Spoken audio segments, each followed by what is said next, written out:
Blog Talk Radio. Oh, shit. All right. Good morning, ladies and gentlemen. Welcome to another edition of the Free American. I'm your host. I am Clay Douglas. I am the only Free American out there. Except no substitutes, except no new Free Americans out there, because there ain't none. There's only trolls. There's only liars. There's only con men. And that's simply directed at the so-called Steve who wants to work with me, who tells people he works with me, who I've never seen, never had anything to do with, never had any connection with. He's never had the balls to see me, to talk to me, or anything else.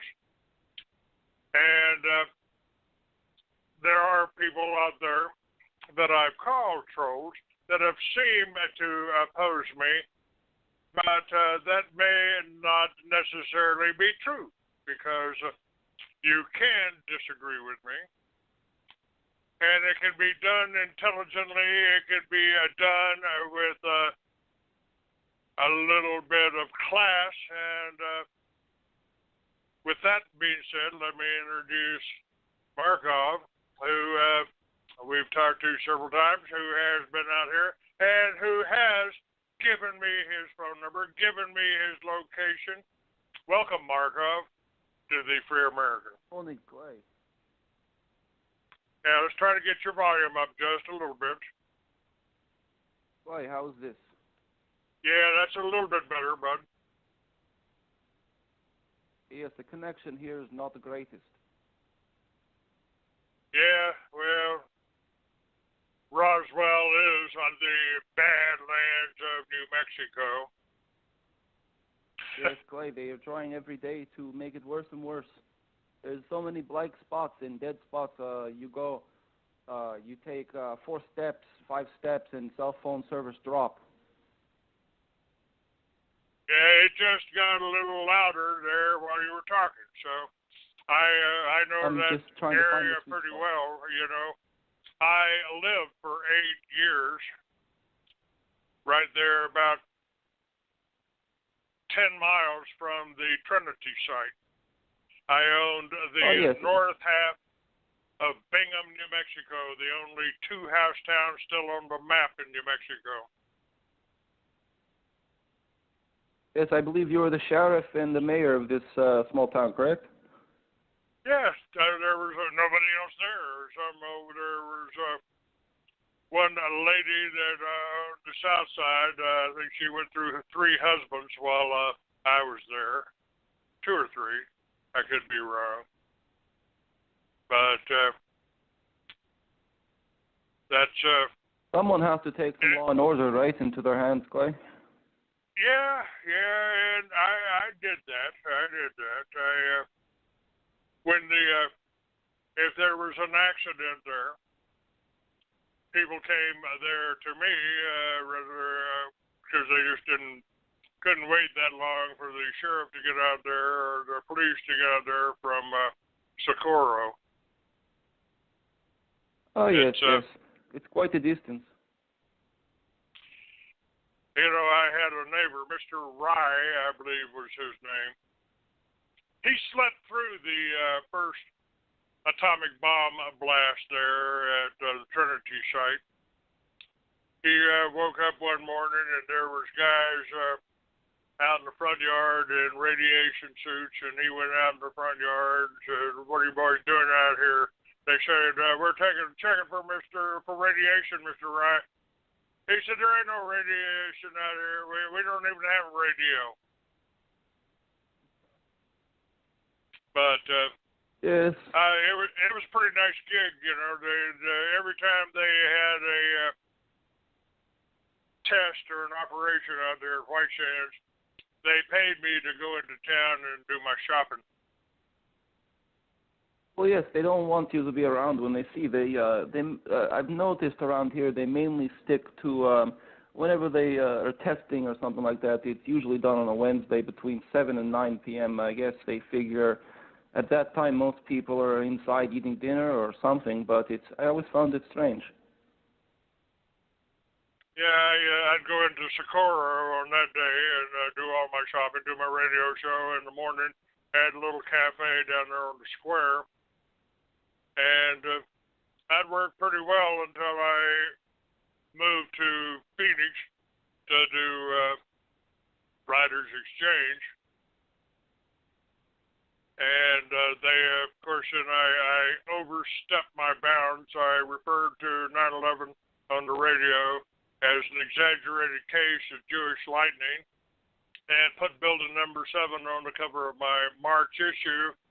And I guess that offended the Jews. I wasn't quite aware at that time that when George Bush said he was going to allow the NSA to tap everybody's phones, that the NSA didn't tap anybody's phones. They gave it to two companies called Converse and Amdocs. To Israeli-owned phones. Sorry, I've learned when you have such information and you know such things, it's best to keep it close to your heart and not to give too much away to the people because, Clay, these things, how do you say, these things come back to haunt you later in life. Well, you know, when I learned, and this now we're going back 25 years, Markov. I was publishing a motorcycle magazine called Writers Exchange down in Miami, and still don't speak Spanish. Probably didn't fit in there too well. But I was up in Sturgis and passing out my Writers Exchange magazine, and a Vietnam vet came up and handed me a little sheaf of about 15 pages and said, let's see what kind of balls you got. And I took those papers back to my tent and read them. Got a little bit paranoid, and so paranoid that when I went back to Miami, I drove down the back roads from South Dakota through Colorado, went through the back roads of Colorado at midnight. And every few miles, I'd stop, walk back behind the trailer. Mike was on a trailer. And my kids were asleep in the truck. My wife was asleep in the truck. And I'd walk back there and sit for about 15 minutes. And I'm just thankful and appreciative that no farmer or rancher came by to stop, see if I needed help, because I would have shot him, Markov. Oh, yes, Clay, I believe it. I don't know if you're aware, but the Soviets and Russian Navy had up maintained presence in Vietnam at the U.S. I don't know if you're familiar with the U.S.-built military base in the Cam Ranh Bay, but and up until 2002, strangely enough, and then it dissolved. I'm not too sure. I can't elaborate, but something must have occurred. Well, it was May 20th, 2004, when they tried to take me out because the Israeli firms tapping their phone were tapping my AT&T phone. I had to drive from New Mexico to Texas to get my 817 area code cell phone. New Mexico didn't have them, and I had that for years, but I had just called home and asked my son, where do you need me to go next, son? And this time, in 2004, I was publishing the Free American magazine. Been doing that for 10 years. That was national. That was in all the Barnes & Nobles and Books A Millions and Hastings and everywhere else. Doing pretty well. I was on worldwide shortwave along with Tex Mars and Bill Cooper and Alex Jones wasn't even on the shortwave then. He was just on a little radio station down in Austin. And I got this document from the Vietnam vet that Colonel Edward P. Catolo sent to the sent to the National Security Agency. And he exposed CIA Director George Bush as the initiating Operation Watchtower down in Panama. He used Colonel Catolo's team, and one of the guys on his team I found. His name was Bill Tyree, William Tyree, Corporal William Tyree, and after I got the document, I checked it out. I did my due diligence. I called Tyree's mother. I got all the information out of a newspaper in Ayer, Massachusetts, and I found Tyree's mother, and I sent Tyree a note through his mother. Gave him my 800 number. I had an 800 number at the time. My fucking phone bills were about $400, $500 a month doing the radio show from Bingham, New Mexico. And I had him on my show as a guest, just like I've got you on my show now. And yes, Tyree confirmed everything that Catola said. And he said that George Bush, with his partners, Manuel Noriega, and his team built these watchtowers or radio towers to guide planes into Albrook Air Force Base in Panama, where they were protected by Noriega. They were met by Noriega's handler, Michael Harari, the Mossad. He was in the Mossad. That was Noriega's handler, and the planes were then flown up to Bush's other partner, Bill Clinton, the governor of Arkansas, to a little place called Mena, Arkansas. And Hillary murdered some of the boys there. Hillary and Bill, it was like a joint thing to keep Mena clear. So the CIA saw someone else that I just happened to meet. I don't know how I met all these people, but a guy named Barry Seal stopped in to see me at my little place in Dallas, dropped me off a nice little bud of Oaxacan, and smoked it with me in Dallas, and I just didn't know at the time that he had a plane load of cocaine he was taking to Bill Clinton. Yes, Clay. Barry Seal was a colorful character, but unfortunately he met an untimely demise because, like I said, he had information that was too close to him, and he should have kept it close to him. Well, he did. He had George Bush's phone number in his wallet when he was killed. I don't think that got out of mainstream news. No, Clay, I agree with the Noriega. Growing up, I came to the realization that these people, including the George Bush Sr., were poisoning the youth of America very slowly. And this was all just an effort to, as I say many times, divide and conquer, okay? It was slowly demoralizing the country and tearing away of the fabric of society, as they say. It's disgusting, and I agree that, something like this could happen. I don't know the phrase you say here, but it could happen there. It could happen anywhere. Do you know what I'm saying?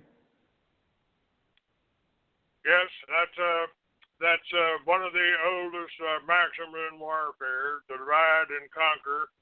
And I've tried to tell people for almost 25 years now that there ain't a dime's worth of difference between the Republicans and the Democrats. Two wings of the same bird, and that bird is a global vulture, and it ain't no fucking eagle. Well, Clay, to move things along, I should probably give you a little information. I'm sure you're wondering about, where exactly I come from and what qualifications I have to actually speak about such things as genetically modified organisms and such things. And furthermore, as you mentioned, the first attempt on your life, as you also mentioned, there's been many. I am also in that same boat. As a kid, I it's 18 years. 18 years old. I went to the Moscow Engineering Physics Institute. There I studied Faculty of Physics and Technology, and it was there that I came up with the thesis surrounding my later work, which would be the genetically modified organisms. And it was there that my first attempt on my life was taken. After they figured out what I was doing, and I was sourcing this material out around the world because I felt it was too important to be just Russian or any it had to be global. So when they figured this out, it was at the time there was turbulence at this time between the Soviet and the U.S., and this led to the first assassination on my life. I can't go into details about who or what happened, but it was enough to send me the message that this place in this world has become a place where they are trying to hide ideas and bury the truth. Well, let me stop you right there. If you're, of course, I'm just been busy. I might have got a little sidetracked here. I've got people asking, well, why he was bad-mouthing Clay left and right. Now he's a guest. Ask him why he threatened you and degraded you. I just kicked him out. I've kicked these people out of the chat room. I'm having a good conversation here, and any of you people that are trying to stir up trouble in the chat room, get the fuck out of here. I'm not putting up with you. But I do have some questions here. Huh? What's that? I'm saying we've dealt with people discrediting us all of our lives. You know, I see a lot of myself in you. You are speaking against what the mainstream would believe, and I've done this all my life. Well, that's exactly the point I was going to make. I've been telling people on this show that the Russian people have never been our enemies except for the time that the Jews killed the Tsar, murdered the Tsar, killed his pets, killed his children, and took over and created the Soviet Union and went on to murder about, 60 million white Christian Russians. The white Christian Russians were never our enemies. They were our friends. The Tsar was our friend. The Tsar has went to back up the American people many, many times. When the Jews had the control of Russia, they went through about, 90 to 100 years of communism. And when I volunteered for Vietnam, I volunteered to go over there and fight communism. But I didn't know until I did a little bit of reading. I was only 17. I did volunteer for Vietnam. I did go to Dallas and take my oath in Dallas, and then I went to Fort Polk, Louisiana, and caught spinal meningitis on my the day before I was to graduate, and died. I mean, I did the whole classic, floating over the body, going down the tunnel to the light at the end of it, came back, and they gave me a choice of, well, we can get you on that next plane to Vietnam, son. We can get you on that next plane to Vietnam, or we can send you to Fort Hood and get you a medical discharge and get you a pension. Well, since I'm in a wheelchair now, you motherfuckers, I think I'll pass on going to Vietnam. I'd hate to go try to get through those jungles in a fucking wheelchair. And didn't know at that time that I was ever going to be able to walk again. Turns out I recovered much better than they expected from the spinal meningitis.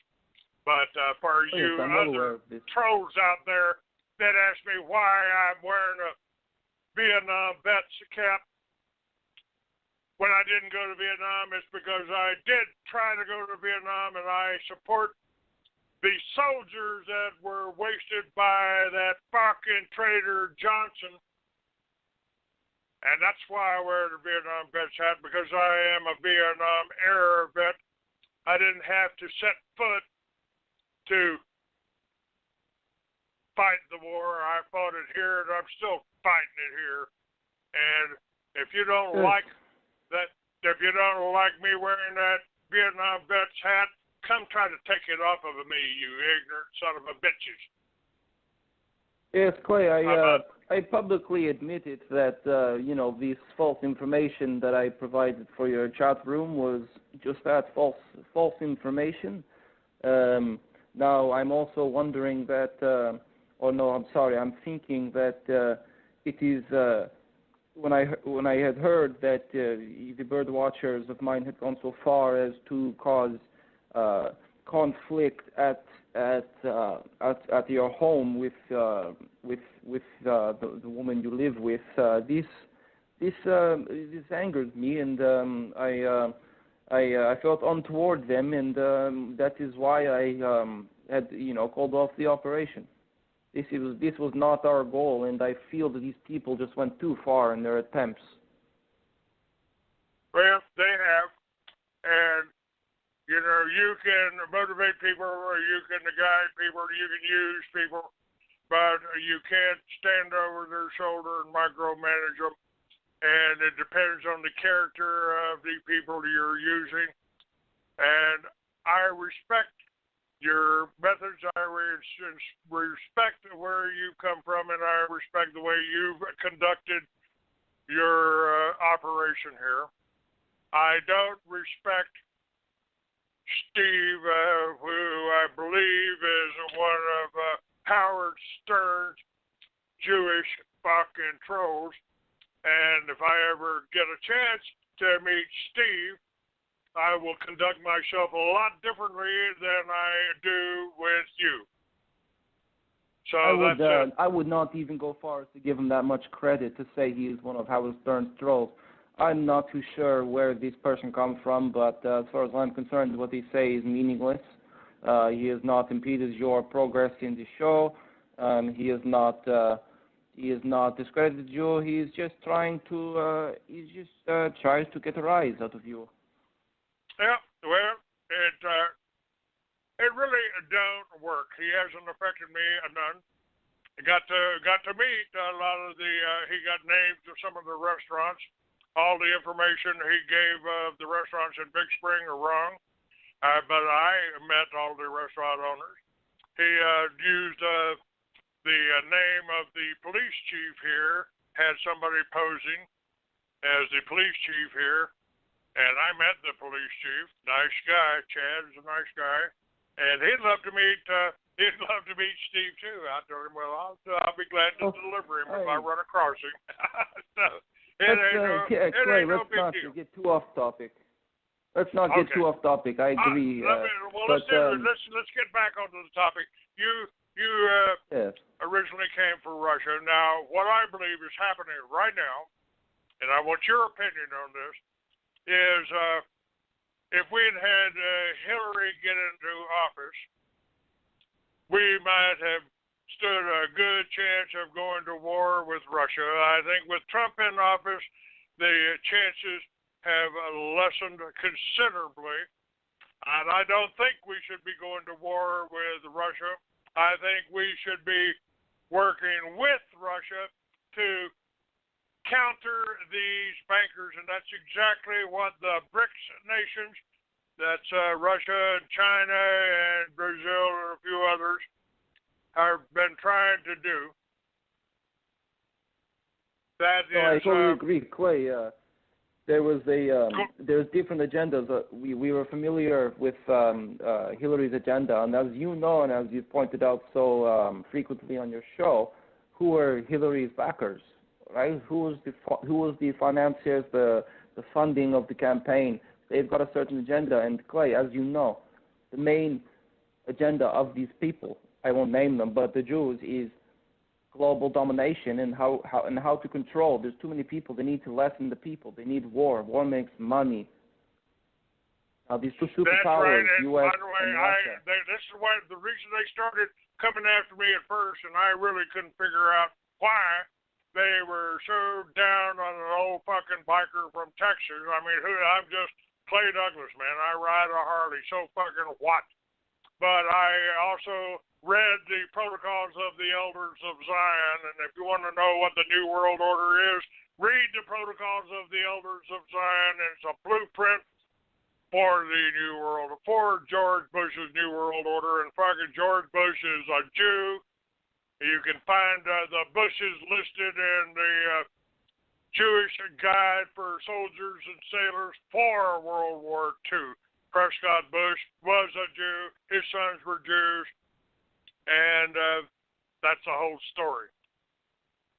Well, that's just it, right, Clay? I mean, as it pointed out before, people are surprised you and I will agree on something, but in the end, intelligent minds, although they may fuse and have differences and have different approaches, it takes an intelligent mind to realize a common goal and to put differences aside, to move forward for the common goal. And that's what these people, these leaders today lack. You know, I wouldn't even be opposed to the whole New World Order if it was built upon our Constitution, and if I could work side by side, if we could work side by side with Vladimir Putin, if Trump and Putin got together, I think that's what they're scared of. They're afraid of being like Putin and working together, and why else would our whole Jewish-owned media,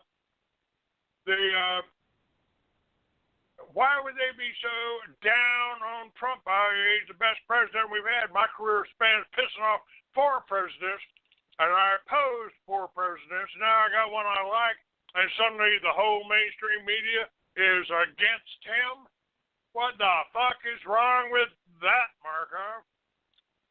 I think it was a huge upset to everybody in the world, not even just in the USA, that Trump won. It will go down in history as the greatest upset ever. I'm not sure if you're aware, but even before the election was over, Hillary Clinton had already gotten her photos taken for the cover of Time magazine, Madame President. She thought she was going to win, and I think everybody thought the same thing. Oh, she believed that. She believed that, and Bill Clinton believed that. And, the only negative thing I can say about Russia is they cut a deal with Hillary to get the uranium out of Oregon. But that's just business. Yeah, I mean, they thought it was in the bag, Clay. In the end, I feel the right person won. And now they're just trying to stir the pot. I read recently they're talking about Facebook and advertising campaigns coming from Russia, spending millions of dollars to conflict in the election. I mean, this is all propaganda, Clay. You know this. I think everyone who listens to your show knows this as well. It's one of the things that I've tried to tell people, or that I've said, I haven't really tried to tell them this. It's like, how do we fight evil without becoming evil? I think that's the biggest problem we got. And Jesus tried to warn us about the Jews, and this is one of the things I got against the whole Christian church movement. They've been taken over, the whole church been taken over by the Jewish faction, or the Catholic Church by their little faction there, the Catholic Church, and the Jesuits been undermined by them or overwhelmed by them, and Jesus tried to tell you, beware the Jews who say they're Jews but are not, or of the synagogue of Satan. And I'm not, if you really start getting into it, you got to understand, man, Satan may not be the same thing as a Lucifer. There's a lot of positive to be said about Lucifer, and I was really intrigued and interested when you quoted Aleister Crowley, "Do what thy wilt shall be the whole of the law," because I started studying magic a lot of years ago, and that's spelled with a K at the end of it, folks. Yes, the magic, yeah. I'm familiar with this, Clay. And it's funny how they try to discredit Aleister Crowley as being the most evil man in the world. Yeah, they, I don't know that any of that was proven.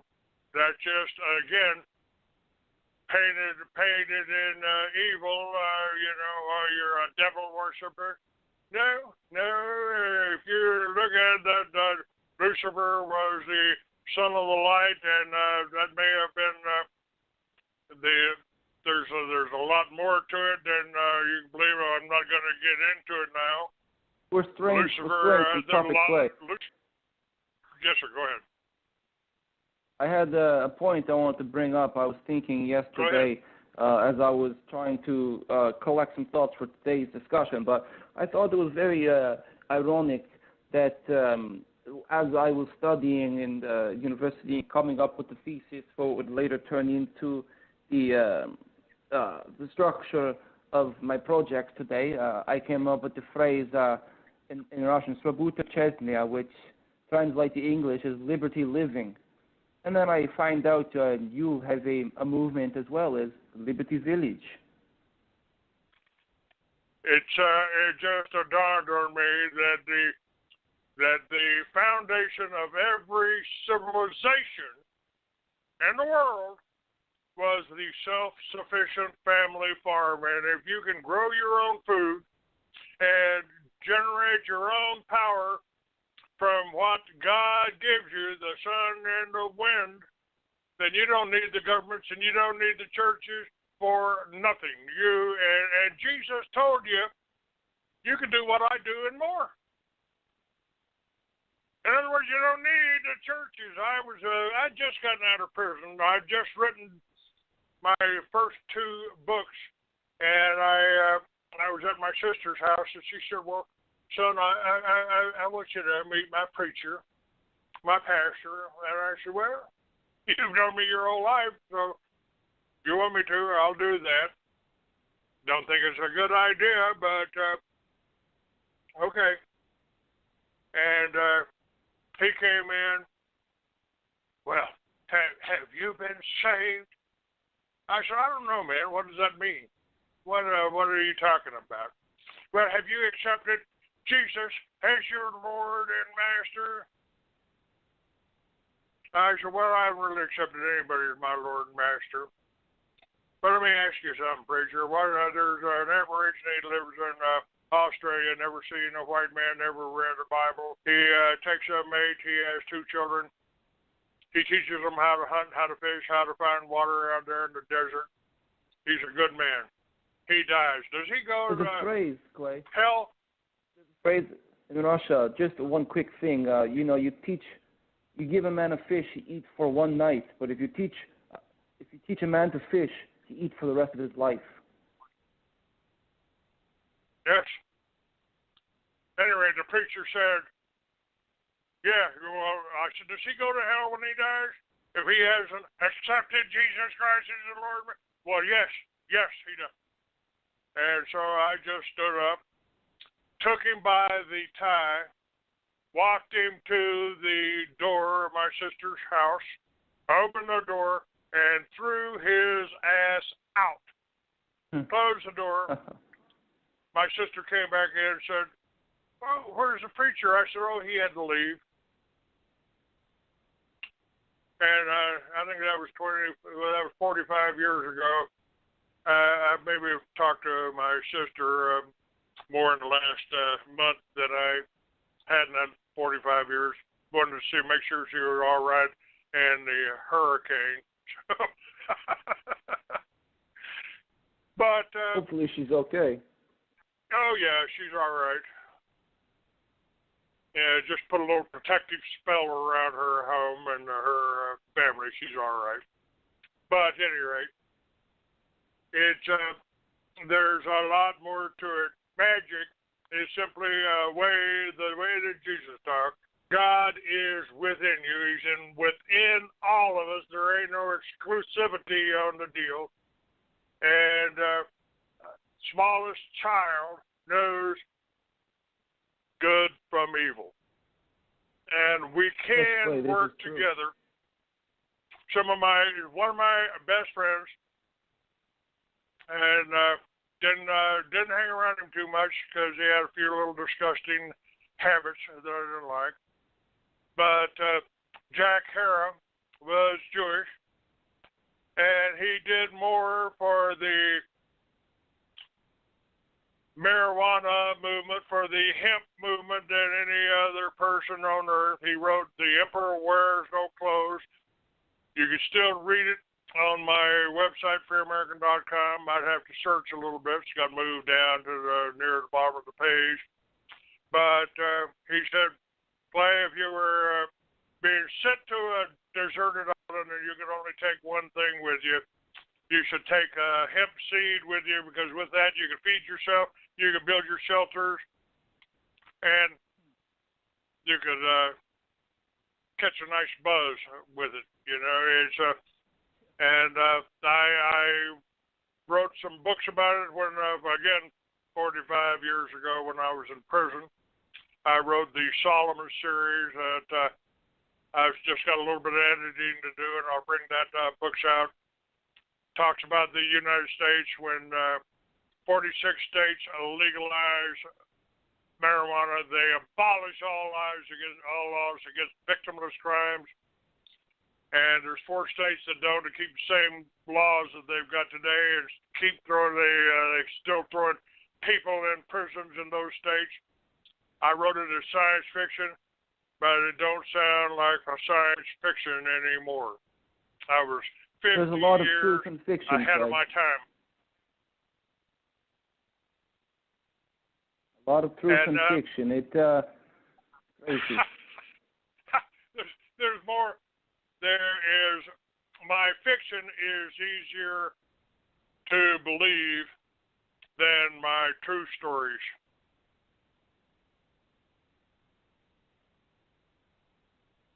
Very scary when you think of it in that context. Where is this idiot? I got this idiot in the chat room called Trevor Cameron. The Trevor Cameron is the name of a character that I created here. And I'm well aware of your character in your novel. That's the name of my son. And this idiot says I've stole his life story. This sounds like more of a stern character to me. And I would not concern yourself with him.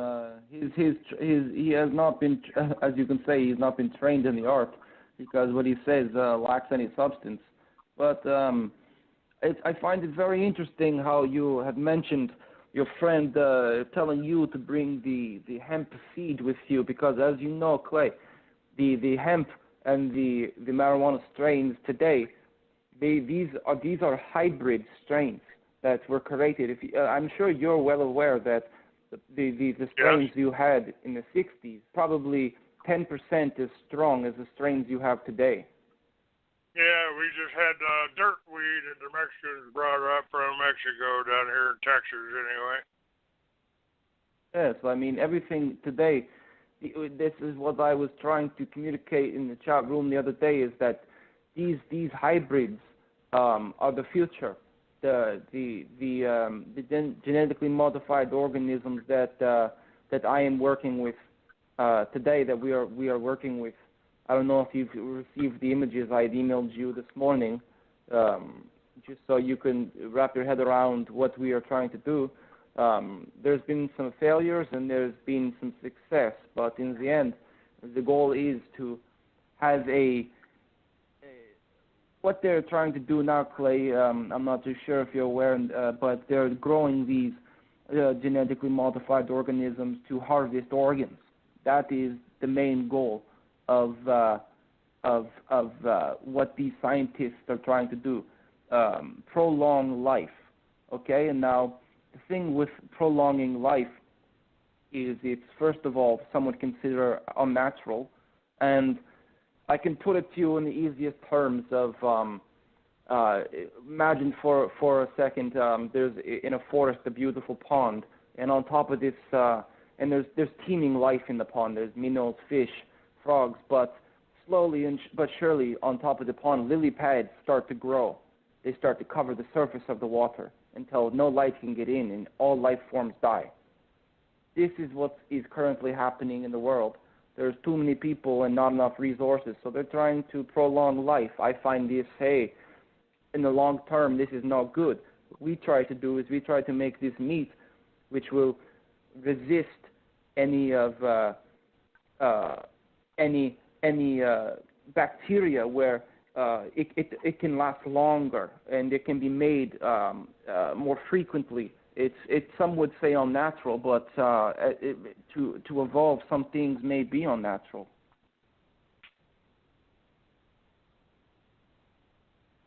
Well, I'm interested. I'm interested in hearing more about that.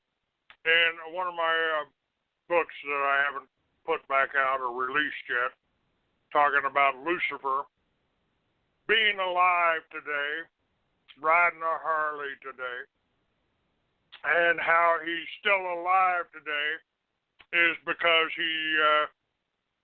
he's been cloned. If he lives for 800 years as an incarnation, and if he dies, if he's killed, he's simply reanimated in a cloned body. And I wrote that 45 years ago before they had the cloning that they do now. So, as a matter of fact, that's why I have to go back and edit these stories before I can release them, because in my Solomon novels, which is about the future incarnation, the offices are filled with IBM Selectric typewriters, and I got to change all of that to make computers because we didn't have computers when I wrote about them 45 years ago. Hey, I feel what you speak of. I don't know if you're familiar with the Noetic Science Institute. Are you familiar with this institute? Not sure. Not sure. Go ahead. This is something you should look into. It's the Institute of Noetic Science is just what you explained about someone dying and having their consciousness transformed or transferred into a different body. I mean, these things, there's a science dedicated to studying this. So it's not so crazy as you it's not so crazy as you may think.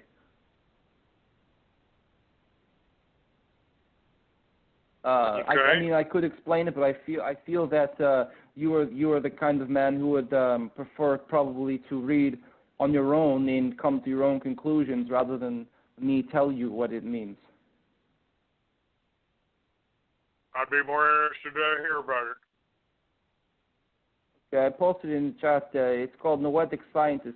Basically, Clay, this is an organization that conducts experiments on topics like consciousness, alternative healing, spontaneous remission, and psychic abilities, psychokinesia, survival in the survival in the consciousness after body death. So these things are being studied as we speak. Yeah, I would. I've never seen that word before. But I'll certainly look that up. This is something you should look into because it's what you speak. It just quickly one thing I could say as an example. They did experiment where they made a scale a large, very large scale that could weigh up to like you could put a piece of hair on this scale and it would get a reading. That's how. And they had a man who was about to die, who had volunteered his for science to go onto this scale, lay down, and actually die on this scale. And when he died, they read that as soon as he died, there was a slight variance in weight that was lost. And they considered this maybe his soul leaving his body.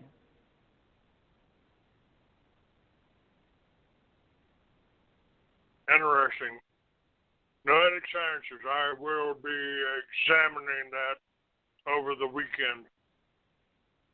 Yes, I mean, there's plenty of things on YouTube you could probably watch. It's very interesting. And when I found this out, I almost thought to myself, I've been dabbling in noetic science my entire life and had no idea.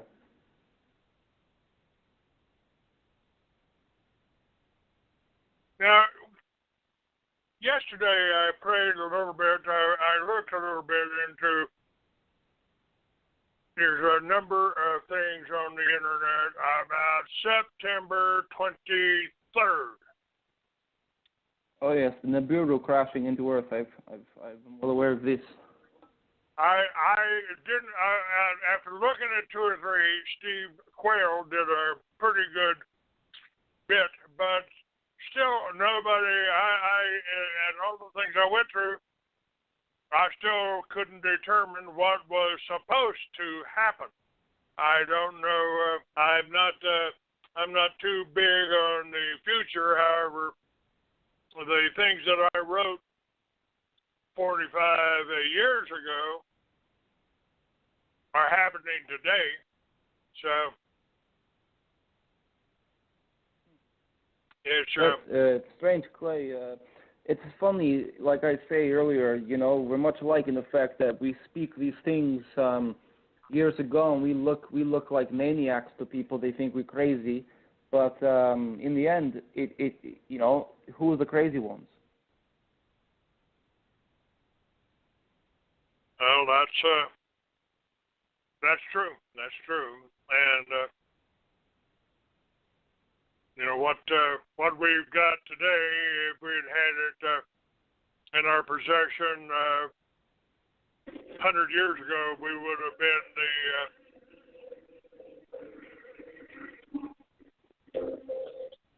oops, what happened here? Got some noise here. Let me see if I can get rid of that. Okay. Got rid of that. And no, I'm not taking calls today, so bug off, California.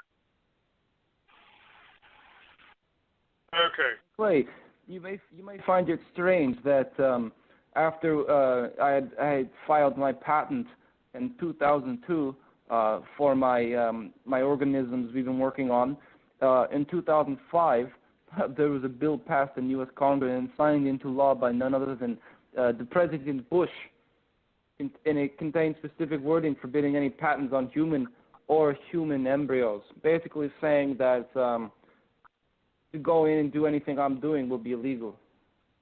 I mean, these are the kind of things that you know, that will stand in our way, because they know if we do this, they lose money, they lose the Liberty Village. What will happen? Well, that's exactly why we've got so many. That's why we've got so many laws against hemp. They're scared to death we're going to get hemp legalized, cannabis legalized. It'll put the pharmaceutical companies out of business. And maybe even some of the construction company, because there's a bridge over in Europe made out of hempcrete that's been there for 600 years, still standing, still durable, fireproof, floodproof, and will probably withstand tornadoes too, hurricanes. Even the Native Americans, they know They used hemp. When the Europeans came here and took their land, they didn't learn from them. They should have learned from them.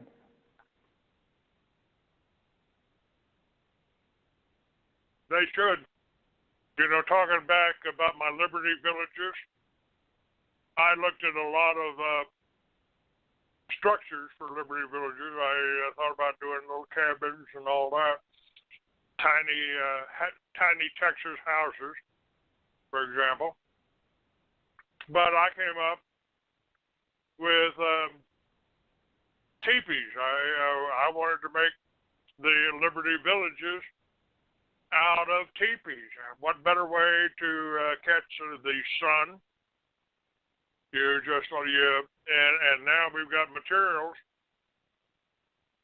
that you can make out of the canvas, out of graphene. You can make the material out of graphene, stronger than steel, and it'll turn with the material you build out of will also serve as solar collectors. A hell of a lot more durable than a bunch of glass panes. We've really got the science today and the technology today to build those self-sufficient homes and villages.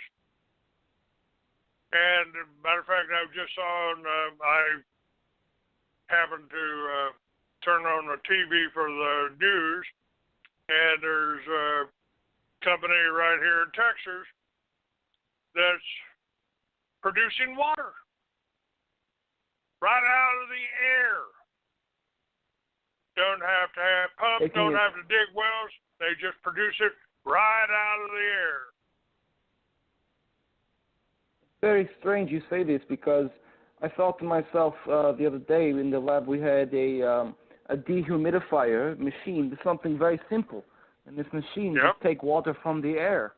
Well, I was thinking, why not build bigger one of these machines to take water from the air and filter? The technology exists, Clay, as you point out, but they will just lose too much money, too much industry, too much infrastructure. That's right. And that's why they're trying to shut down the self-sufficient family farms. We could have a self-sufficient family farm. We could take one city block, just a normal city block, and do a little campaign on that city block to turn their backyards into gardens. You could have one yard where you raise the chickens. You could have one yard where you raise the pigs. You could have one yard that you just got your solar panels on. You could take that one block and turn it into a modern, self-sufficient family farm and have the neighbors all working together. If you could do that. If you could get people to work together, Markov, that's our biggest problem. We all want to sit back. No, it's true, Craig. We want to it's sit funny back you say this because I was thinking to myself, why even take back a property? You could just do this on the roofs of buildings. These roofs of buildings, there's skyscrapers, there's everything. The roofs are just plain land that could be used. Well, there you go. Matter of fact, they're doing it. There's one company, and the name of it just slips my mind right now. But there's a corporation, that's putting farms, gardens on top of supermarkets. And so you're getting fresh vegetables the day they were picked. Great idea, actually. It's a great idea. But if they won't implement it, there are 4 or 5 states. 4 or 5 states, I believe, in Ohio and some other places. I'm going to have to look into this because I have not heard of this company. I wrote about it. Try doing a search for rooftop farms, and it's something farms. I'll try to find that. Yes, if you do, put it on maybe your website. I look at your website, monitor it every once in a while, so I will see that on there. All right. And also, in the meantime, Clay, I think that over the weekend, if you look into noetic science, you will find that it is something you're probably already very much familiar with, but just haven't put a label on. I will look on that. And Now, that's something that's going to be interesting for you to read. what do you think? I mean, I have a vision of Americans and Russians. I believe if we had been able to speak German in Hitler's day, we would have been working with Hitler.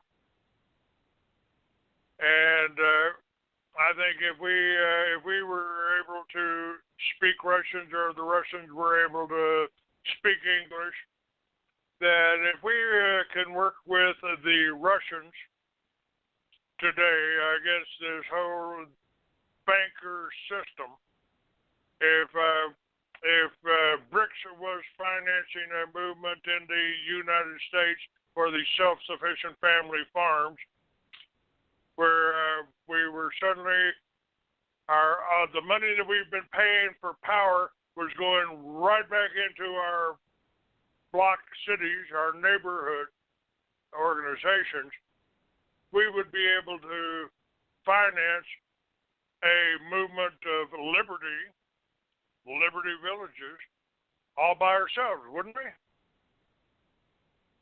Oh, it's true, Clay. It's funny you say this because there's a reason why there's so much negative publicity about Russia right now and poisoning the mainstream media's mind. The mainstream media poison public mind against Russia because they know it's too strong of ally. This is the divide and conquer strategy they're implementing and they're using today. And furthermore, to what you say about the Hitler in World War II, I guess not a lot of people know that Hitler tried to remove the Jews from Germany. Nobody wanted them.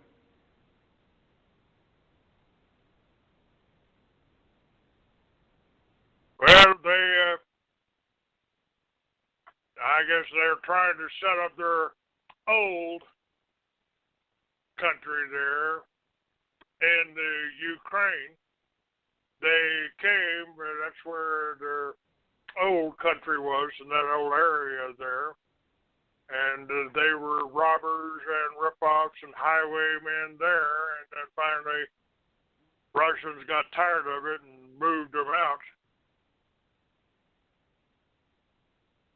Very interesting. It's very interesting, but unfortunately, I don't have any more time to discuss. I had a list of topics I wanted to get to, but we unfortunately ran out of time because, I mean, you know, we were discussing different things of I don't know how to say, of relevance, but I'm going to be traveling soon back to Russia, but I will still be listening to the show. However, next time I get back, I'll be at my lab. I can give you a call and send you some updates on what we're doing, because I think you will find it truly interesting. Looking forward to it, Markov. You're traveling. All right, Clay, and again, I don't envy that. I haven't flown since I worked with Charles Collins when he was running for president. I haven't flown. Now I'm not taking my boots off for a bunch of fucking foreigners and TSA. So just ride the Harley wherever I go. But thanks. Well, yes, Clay. Thanks for what you're doing, bud. No, thank you. Thank you for what you're doing, for having me on your show. I'm happy to say I feel we have turned the corner and can, start working toward the same goal. That's what is important. All right, sir. Thank you. Have a good day. All right, Clay. Okay, you too. Goodbye. Bye-bye.